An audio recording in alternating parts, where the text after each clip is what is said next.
Hi guys, this is Richard from Escarpment Labs. Normally helping people out with their beer fermentation problems and helping them to have the best possible experience with brewing yeast, but also, in case you didn't know this, I've also been teaching people how to make sourdough bread for a very long time. I've been a home sourdough baker since before I ever started home brewing, so it's something that's always been a passion of mine, so I'm really excited to guide you through the approach that I take to make sourdough bread. Makes it really easy, helps you avoid results where you get a sour pancake that just never rises, helps to avoid some of the common failures and common issues that happen with sourdough baking, and make it easy, especially if you're using a good quality sourdough starter. Okay, so we've got all the things that we need to make sourdough bread. It's actually very, very simple. At its most basic, we have flour, we have water, we're going to put some salt in a little bit later, and we've also got our yeast. In this case, it's our sourdough starter. That is a community of lactic acid bacteria, sometimes some acetic acid, vinegar bacteria, as well as yeast, which provides all of these lovely, lovely bubbles that are going to make the amazing structure in the sourdough bread. So the recipe that I'm going to be using, it's very, very easy, right? The goal here is not to make the most, incredible, perfectly Instagrammable bread right from the start. That does take some practice. But what we're going to do is we're going to make something really good with as little effort as possible. So what we've got here right now is some all-purpose flour. You can use bread flour as well. Here in Canada, they're pretty similar in protein content. In other places, it does make a bit more of a difference. I would recommend using bread flour, but as long as the protein content is high enough in the all-purpose flour where you live, then that'll work just fine. And I've also got some water. It's about room temp. We don't want to go too cold. We don't want to go too hot in terms of shocking the sourdough or getting undesirable results or a fermentation that's too slow. So really the most important thing with any kind of baking is measuring. And so I've got a scale here. It's great for weighing anything, and I would highly recommend you weigh everything you put into a bread, because otherwise it's really, really hard to dial things in and control it, right? 1 cup of flour can be different weights depending on how much that flour is compacted, so it really does make a difference. So for this recipe, we're going to make it very simple. We're going to make one sort of good size sourdough loaf, like a boule that goes and gets baked in a Dutch oven. So what we're going to do is we're going to get 500 grams of this flour. We're going to weigh that out. It's okay if it's a little bit off, but we'll try to be as precise as possible. Cool, I've got 499 grams. That's awesome. Next thing I'm going to do is I'm going to measure out my water. So I've got some water here. We're going to measure out, for this recipe, we're going to measure out 350 grams of water. In baker's terms, that's going to give us a hydration of 70%, which is sort of on the medium end. You can definitely go higher with a recipe like this. So we've got our water weighed out, and then another trick that I really like to do, just to make sure that everything's as evenly mixed as possible, is I'm actually going to measure my sourdough into there. So this actually will increase the hydration a little bit. We're going to end up adding, in this case, we're going to add 75 grams of sourdough. So I'm just using a wet spoon. That's going to help us scoop this nice bubbly sourdough a little bit easier. Okay, I was a little over. I got 80. And one of the things that you'll see with, at least if it's grown in white flour, sourdough starter will usually float, and that means that it's got a lot of gas in it. It doesn't necessarily mean that a sourdough starter that doesn't float isn't going to work, but it is a good indication. It's sort of a good way to know that you're on the right track with your starter. So what we can do is kind of break that up a little bit. It doesn't have to be perfectly dispersed, but once we've got something, kind of in the milky end of the spectrum, it's going to be ready to use. So we've got our sourdough mixed into our water.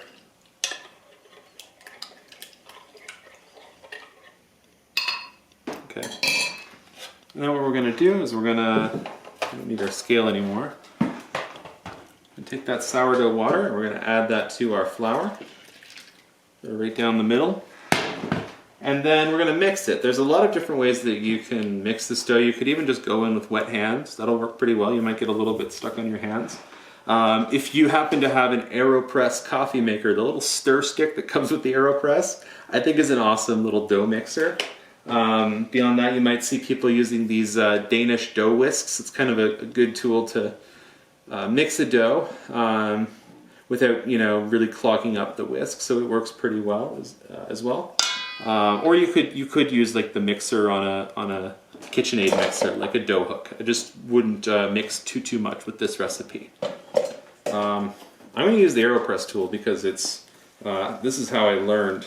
So we're going to just basically go in a swirling motion, try to pick up any dry bits of flour. What you'll see is that halfway through we kind of get this shaggy look where we have some pockets of very wet dough, some pockets of basically flour.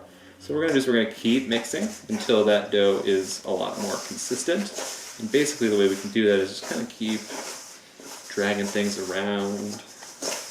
You can sort of take the dough and use its weight to sort of push up against what's in the bowl and give that a good mix. And then usually once it's at this point, I kind of like to go in with my hands because it's going to be a little bit easier to handle. So I'm going to wet my hand a little bit. I'm just going to go in and I'm going to kind of knead it. This is a no-knead bread, no-knead dough, but I will say it does help to give it a little bit of a knead early on. Just to make sure that things are really nicely mixed in.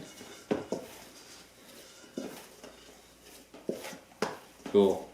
And then as opposed to like the classic no-knead bread recipe, something you may have noticed is that I didn't add any salt. And the reason for that is that adding in the salt after mixing the dough and letting it sit and rest for a little bit can actually help a lot with the dough development. In my experience also, basically letting that dough chill out a little bit without the salt helps to speed up the fermentation at the start. It also does help to develop flavor. We're going to mix the salt in, so we are going to do a little bit of a kneading action to mix that salt in about an hour. I think it does help with sort of the texture, flavor of the bread. Helps it to be a little bit more, have a nice sort of chewiness to it. So what we're going to do is we're going to cover that up, and then we're going to come back in an hour. We're going to mix that in with the salt and a little splash of water, and that's going to be our final dough that we ferment, and then overnight, and then we can shape it and bake it in the morning. All right, we're back. We've let our dough rest. This step is called the Autolyze.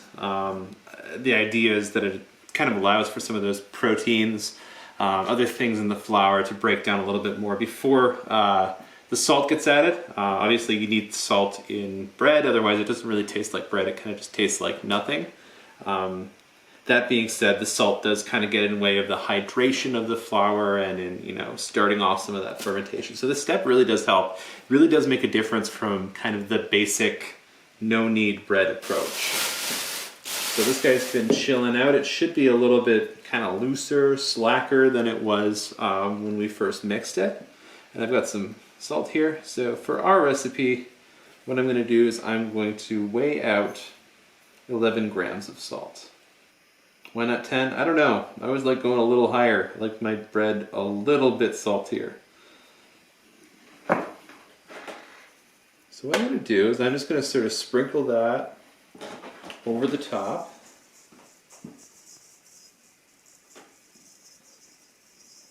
Kind of try to evenly disperse that. And then what we're going to do is we're going to mix that. So I'm going to try not to add too much water. But I am going to add some water, just through the wet hands, because what that's going to do is that's going to help hydrate that salt. It's going to help get it mixed in. We really want to get an even dispersal of that salt into the dough. We are going to be adding a little bit of hydration through that water that's on our hands. This is kind of a tricky thing because we can always deal in absolutes with dough hydration, but at the end of the day, it does often come down to feel, what we think the dough can handle, what direction it's going in. So these are guidelines. We're sort of in the at the end for this dough in that sort of 75% hydration range, but you can always adjust it based on feel. So you can see I'm picking up a little bit of water. I'm kind of squishing that dough, giving it a good mix. Again, we call this a no-knead dough. Really, there is kind of some kneading or mixing involved here. If it's really fighting, what you can do is just like break it up with your hands. Really therapeutic activity. That's going to help us incorporate a little bit more water. I think this guy can handle it. And then just sort of fold it in on itself.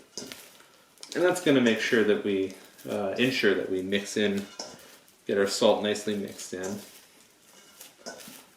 We're also going to we are developing a little bit of gluten here. Our microbes are going to do most of the heavy lifting. We're going to leave this, let this dough ferment overnight, where it's going to rise. It's going to rise quite a lot, double, triple in size, and as that dough rises, as those bubbles are formed, what we're going to do is we're going to have those microbes basically do most of the kneading for us, right? This is not a fully kneaded dough. If we try to stretch it out, it's just going to break. Microbes are going to finish that job for us. So we don't have to stand here kneading for 20 minutes. That's pretty much all we had to do. Our salt is mixed in. Our dough is feeling pretty good. I think it's ready to go. All right, so it's now the morning. It's been about 10-12 hours of fermentation. So we're going to check on our dough and we're going to move it forward to the next step, which is shaping the dough and then being able to actually bake it and finally have bread. So I can check on this guy. We can see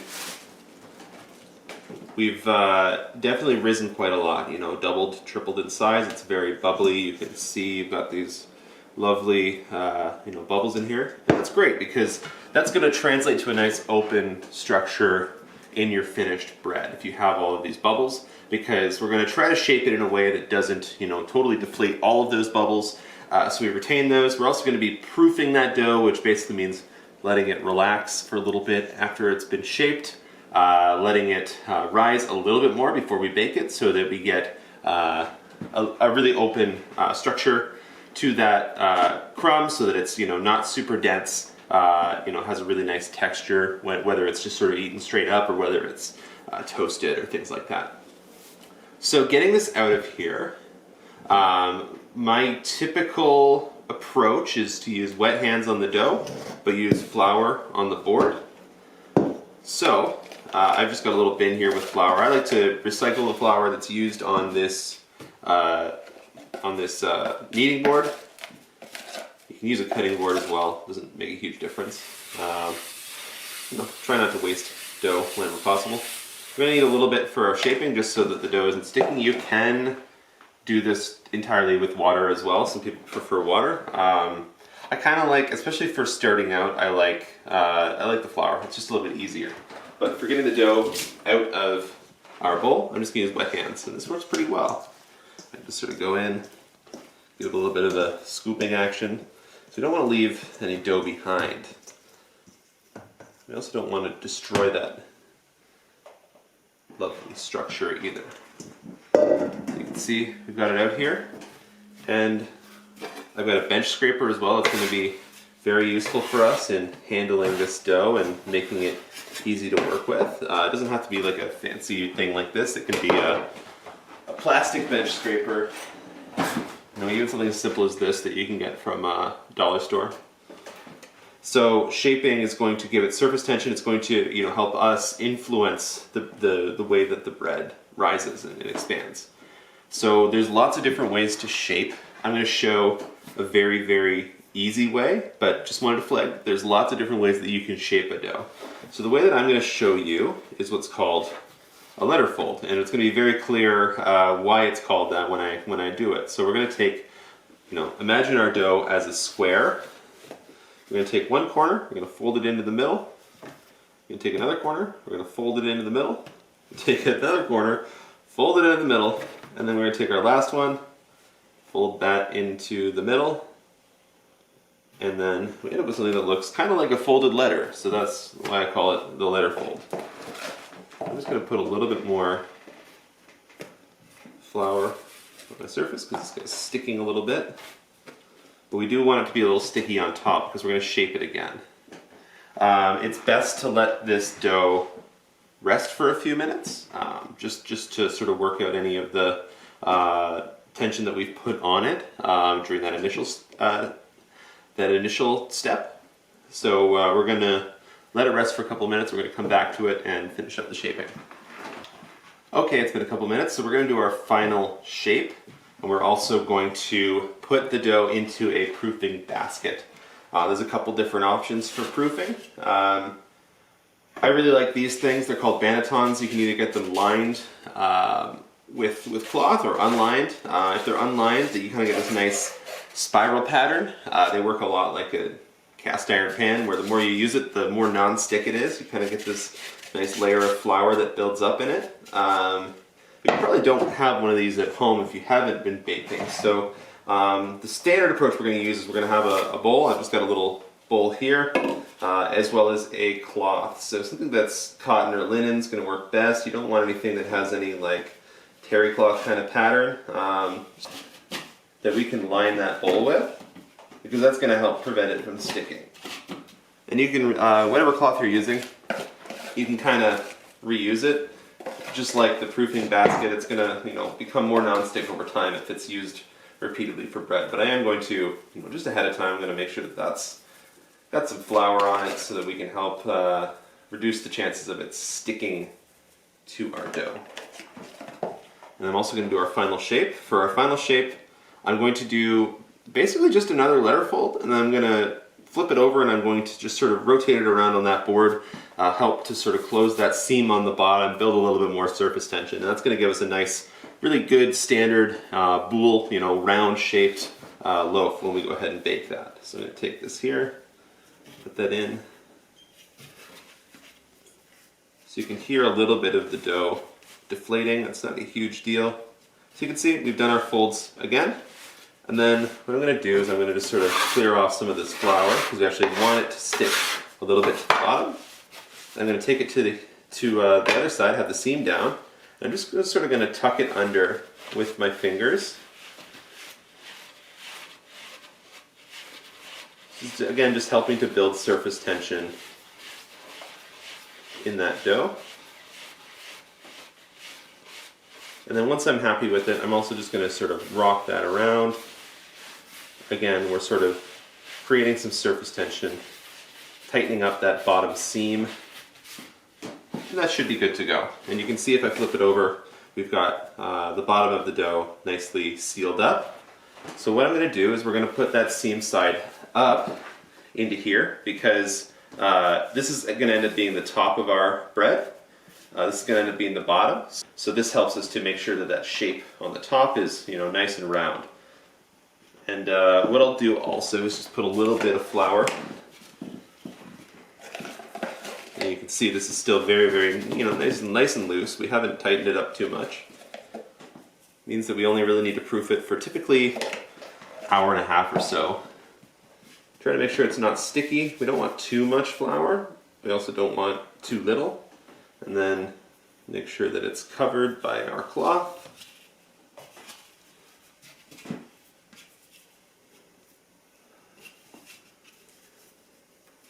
Wrap that up nice and snug.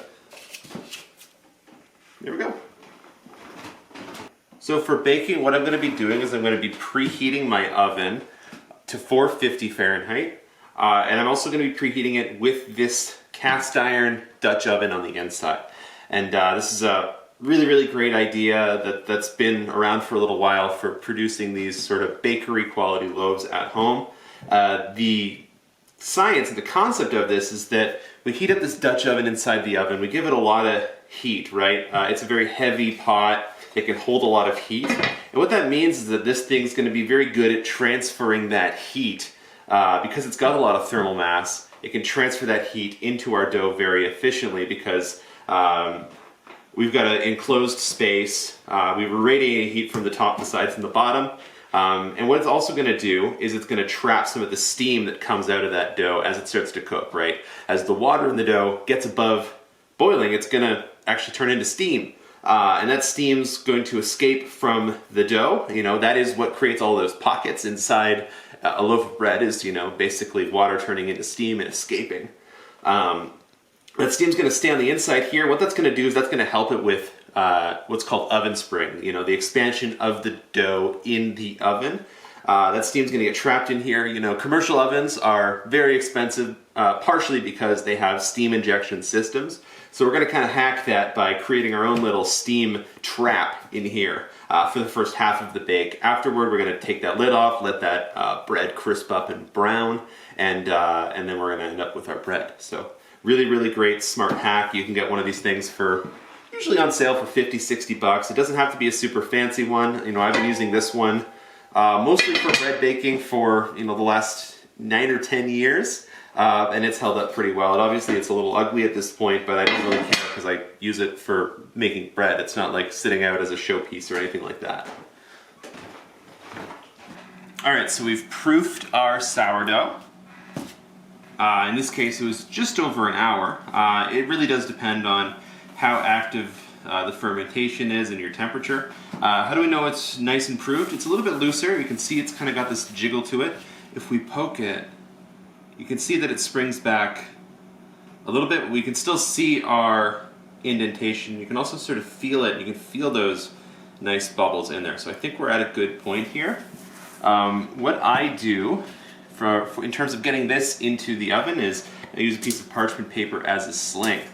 This works really, really well. Helps to kind of just be gentle on the dough versus kind of just like flopping it into the Dutch oven where you can sort of lose the shape.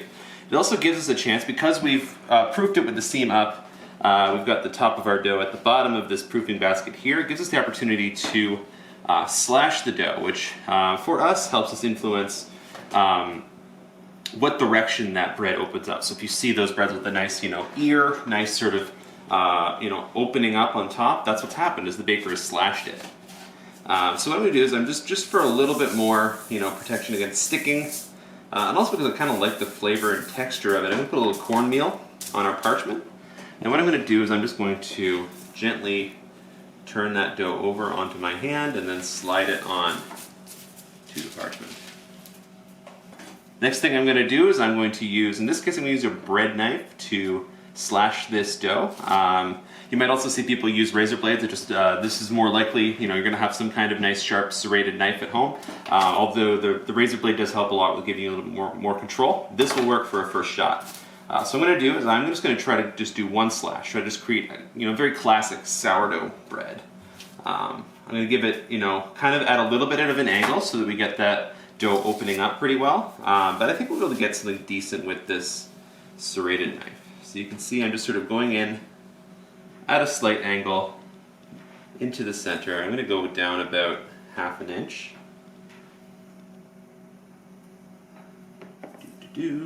Should give it a nice opportunity to open up. So, safety first. We're going to take our Dutch oven out of our oven. It's going to come out. It's going to be nice and hot. We might see a little bit of steam coming out of here. What I'm going to do is I'm going to use that parchment as a sling to gently lower this guy into here.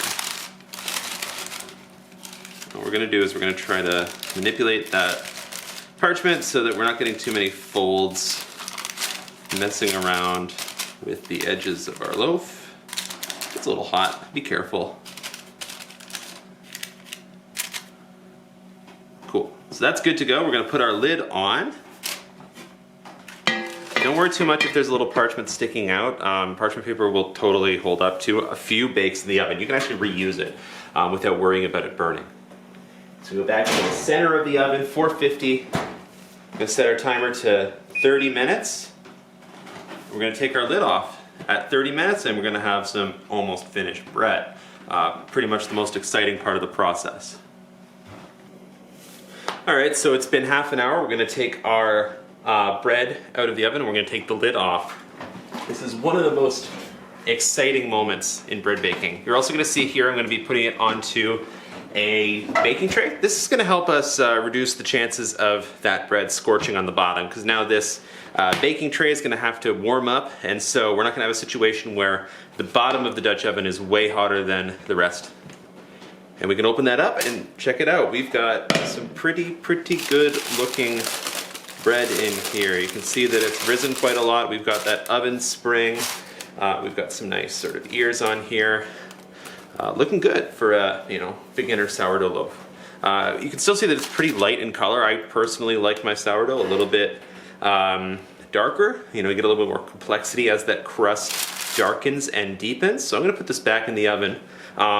Probably for another 20 minutes, 25 minutes. I'm just going to keep checking on it and pull it out when I think that it's, kind of meeting my target for doneness. All right, and here is our final bread. We've taken it out of the Dutch oven. We've got some nice color on it now. You can see some of these sort of dark colors. Feels very light. If we thump it on the bottom, you can hear it sounds very hollow. That tells us this thing has been nicely fermented, nicely baked. We're gonna let that cool down. Steam still needs to escape from this thing. Okay, so I've got my trusty bread knife, and we're gonna slice this guy open. Slice right down the middle. Hear that nice crust. Classic sourdough bread. Break her open, and we can see that lovely open, Instagrammable if you want, crumb structure. This is how you do it. It's very easy. You've seen the steps. It's not rocket science. Very simple, and you can get really delicious, tasty, awesome looking bread.